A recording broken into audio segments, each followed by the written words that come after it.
Hello friends, welcome to my new blog. তোমরা সবাই কেমন আছো? আশা করছি তোমরা সবাই খুব খুব খুব ভালো আছো, আর আমিও খুব ভালো আছি। অনেক অনেক অনেক দিন পর নতুন একটা ব্লগ নিয়ে।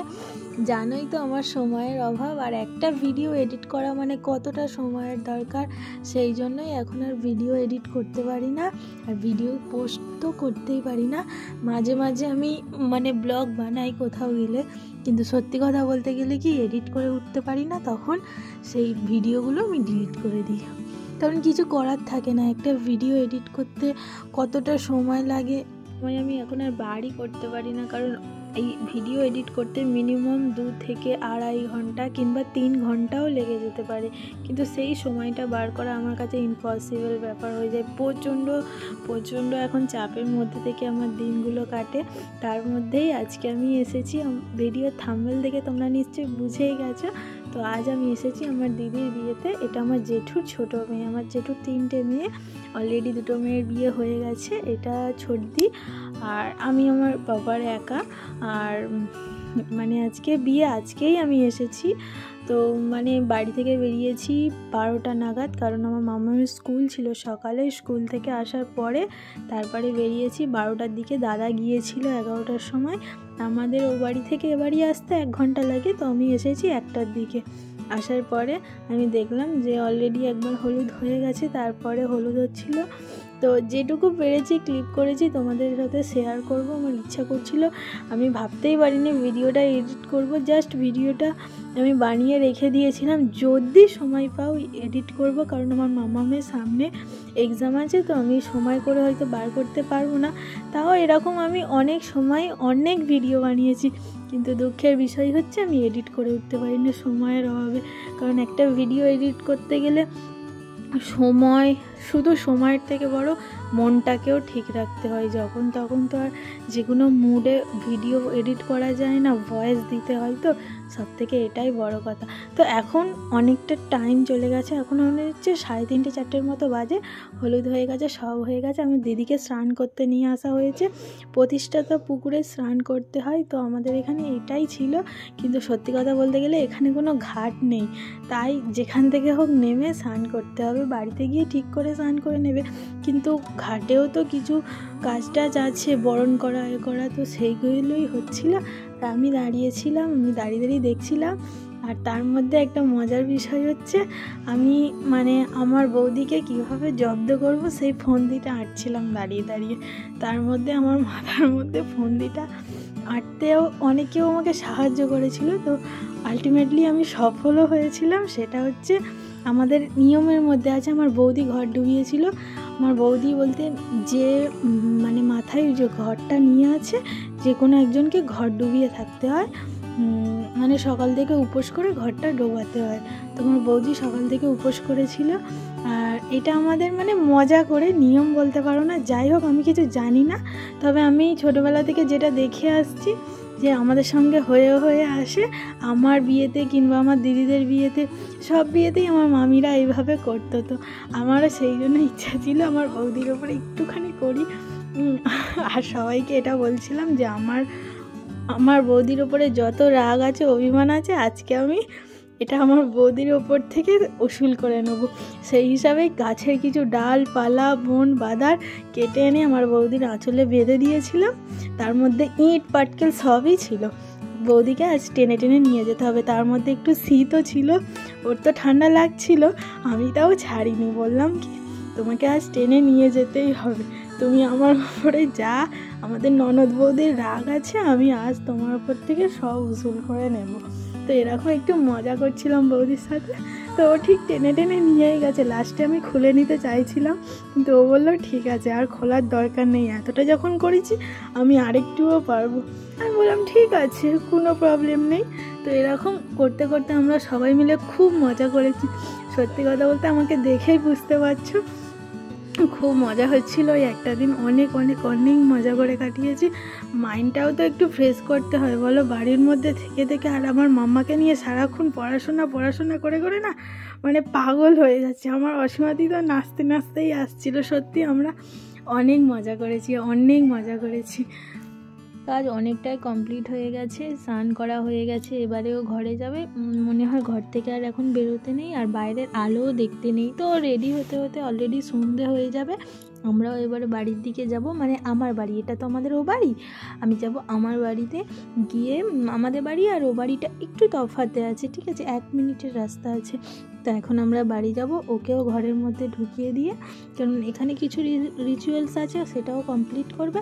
আমরা একটুখানি গিয়ে রেস্ট নেব, কারণ আমি স্কুল থেকে মাম্মাকে নিয়ে টানা এখানে চলে এসেছি, তো ওর একটুও রেস্ট হয়নি, ও অনেক সকালে উঠেছে, তো সেই জন্য ওকে গিয়ে একটু রেস্ট দেবো। বৌদির এটা খুলেই দিই বাবা, বৌদির ওপরে আজকে একটু বেশিই করে ফেলেছি, পরে ভাবছিলাম এটা অনেকটা বেশি হয়ে গেছে। না না ঠিক আছে ঠিক আছে, এরকম হওয়াও ভালো, এইসব সুযোগ তো সবসময় আসে না, তাই আমি তো আজকে আমি সন্ধেবেলা, এটা আমাদের সবার লোক, আমার বড়দা, আমার তো দিদির মেয়ে, এটা আমার বৌদি। আমরা ননদ বৌদি রাগ করি না, আমরা ঝগড়াও করি না, এরকম নয় আমাদের কখনোই ননদ বৌদি মানে কথা কাটাকাটি ঝগড়া এইসব যে এরকম হয় না, যা হয় সঙ্গে সঙ্গে হয়, আবার তার মধ্যে আমরা ভুলেও যাই। তো যাই হোক, সন্ধে হয়ে গেছে, তার মধ্যে আমাদের বউও এসে গেছে, বর অনেকক্ষণ এসে গেছে, কিন্তু আমি আসতে পারিনি, বিশ্বাস করো। রেডি হতে হতে এসেছি 9:30টার সময়, তখন দেখছি আমাদের আগেই বর এসে গেছে। মানে গিয়ে একটুখানি ঘুমিয়ে পড়েছিলাম, আর ভালো লাগছিল না, একটু রেস্ট নিচ্ছিলাম, মাম্মাকেও ঘুম পাড়িয়েছিলাম, তো সেই জন্য আস্তে আস্তে 9:30 বেজে গেছে। তো এখানে 7 পাকে ঘোরা হচ্ছে, তোমরা পুরো ভিডিওটা দেখো, ঠিক আছে।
হাফ বিয়ে হয়ে গেছে, মালা বাঁধানো হয়ে গেছে, 7 পাকে ঘোরাও হয়ে গেছে, অলরেডি হাফ বিয়ে হয়ে গেছে, আর হাফ বিয়ে বাকি আছে।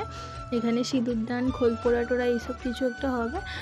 তো আমার বাবা এখন বিয়ে দিচ্ছে, কারণ আমার জেঠু যেহেতু মারা গেছে, তো সেই জন্য আমার বাবাই দুটো দিকে বিয়ে দিয়েছে।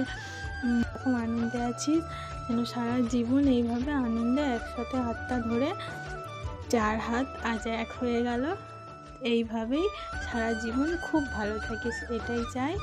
আর কি আশীর্বাদ তো করতে পারবো না বল, এটাই চাইলাম, ঠিক আছে? খুব ভালো থাকিস তোরা।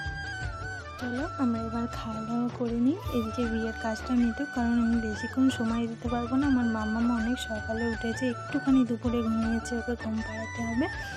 তো সকালবেলা উঠে আমি চলে এসেছি, অনেকটা সকালে একবার এসে ঘুরে গিয়েছিলাম। আর এখন যখন এসেছি আমাকে ফোন করে ডাকছিল, তাড়াহুড়ো করছিল, ওরা বেরিয়ে যাবে, কারণ বউভাত যেহেতু সদ্য বউভাত আছে, তো তাই ওদের হাতেও টাইমটা খুব কম, বেরোনোর জন্য তাড়াহুড়ো করছিল, তাই চলে এলাম। আর এখানে আমি আর কী বলবো, এখানে বলার মতো আমার কিছুই নেই। আর কি বলবো, এইটা সব পৃথিবীর প্রত্যেকটা মেয়ের কাছে এই সময়টা যে কতটা কষ্টকর সময় আমিও কাটিয়েছি, আমিও জানি। যে মেয়ে হয়ে জন্মানোটা যে কতটা কষ্টকর, সে শুধু একটা মেয়ে ছাড়া আর কেউ জানে না। শুধু একটা প্রত্যেকটা যে মেয়ে এই সময়টা ফেস করেছে না, তারাই শুধু জানে যে কতটা কষ্টকর এই সময়টা। হ্যাঁ, তারপরে এই যে কিছু দিন কাটবে, পরের যে দিনগুলো, সেই দিনগুলো যে কিভাবে যাবে সেটা শুধু সেই মেয়েটাই জানে, আমি আর বলতে পারছি না, ঠিক আছে? তোরা অনেক ভালো থাকিস, খুব ভালো থাকিস, এটাই চাই। আর তোমরা জামাইবুর অবস্থাটা দেখো, জামাইবুও কেঁদে ফেলেছে, কি বলবো, সবাই কাঁদছিল। আর না, জামাই কাঁদছে না এটা বলো না, আবার জামাই কাঁদছে, জামাইয়েরও কষ্ট হচ্ছিল হয়তো, এরকমই।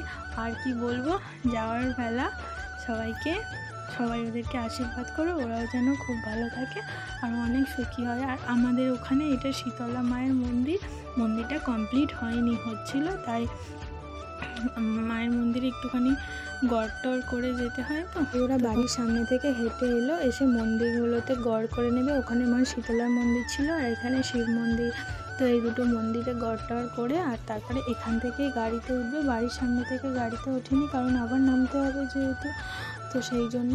তো তোমরাও সবাই ওদেরকে আশীর্বাদ করো, ওরা যেন খুব ভালো থাকে।